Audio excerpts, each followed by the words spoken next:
How to create CapKit account. In this video, I'll be showing you step-by-step procedure to create a CapKit account.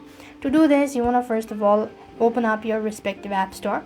On the search box, type in CapCut. And next, what you want to do is you simply want to go ahead and locate CapKit and click on install. After the application is completely installed, click the open button, and this is how the interface will look like. Now then, you want to click on the me from the bottom right hand side corner of your screen, and at the top you have these tabs to sign in. So click on sign in, or else you could just go ahead and click on create an account. So then you could go ahead and either continue with your Google or maybe email. Select either one of it. I'm gonna go with email. Here I'm just gonna go with the Google account. So click on continue with Google. Select the Google account that you want to go with, and you'll have to go ahead and fill out some necessary. You have to go to read the terms and conditions.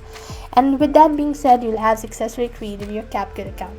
So this is how it works. I hope the video was helpful. Make sure to like, share, and subscribe. Thank you for watching. See you in the next video.